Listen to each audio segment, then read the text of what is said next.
আসসালামু আলাইকুম। HSC 25 batch.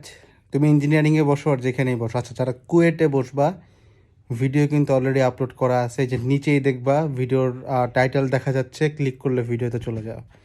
একটা জিনিস, এটা তোমরা জানো না, ইঞ্জিনিয়ারিং করো আর ভার্সিটি করো, যাই করো না কেন, একটু মাথায় রেখো, শেষ সময় এটা কাজে আসে। সেটা হচ্ছে কি, মানে এটার জন্য চান্সও মিস হয়।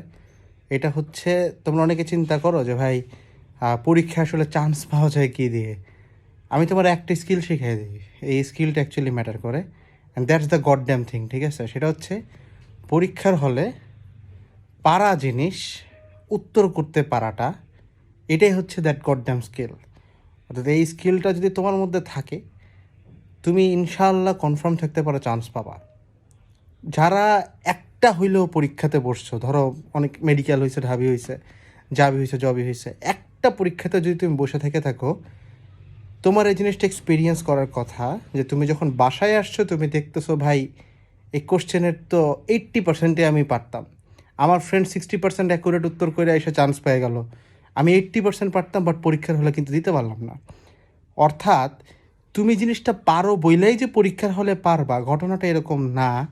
পরীক্ষা মানেই হইতেছে পারা জিনিস, পরীক্ষা মানে নতুন জিনিস না, নতুন জিনিস করা হয় টপারদের জন্য।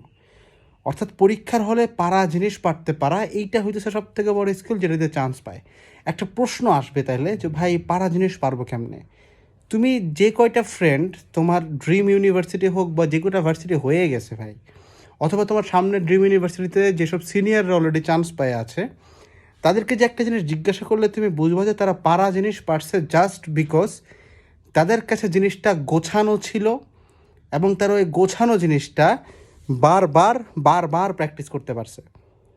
তুমি যদি গোছানো জিনিস বারবার প্র্যাকটিস না করো ভাই, পরীক্ষার হলে মাথা কাজ করবে না। তুমি কি রিলেট করতে পারো না? মনে করো 17.3 রে 3 দিয়ে গুণ দিলে কত হয়, এটা আমরা অনেকে মুখেই করতে পারি যে 3×17=51, 3×3=9, 51.9। বাট স্টিল আমরা পরীক্ষার হলে যদি ক্যালকুলেটর অ্যালাউ করে, একটা ক্যালকুলেটর পাইলে ভালো হয়। কারণ কি? কারণ মাথাটা তখন কাজ করে না।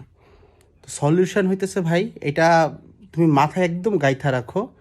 তোমার আজকে থেকে উদ্দেশ্য নতুন কিছু পড়া না, বরং পুরাতন পড়া, কোশ্চেন ব্যাংক, বিগত বছর, এগুলোকে কম্প্যাক্ট করে রাখা। বিকজ পারা জিনিস পারতে পারাটাই স্কিল, যেটা তোমার চান্স পাওয়ায় ইনশাআল্লাহ। আসসালামু আলাইকুম, টাটা।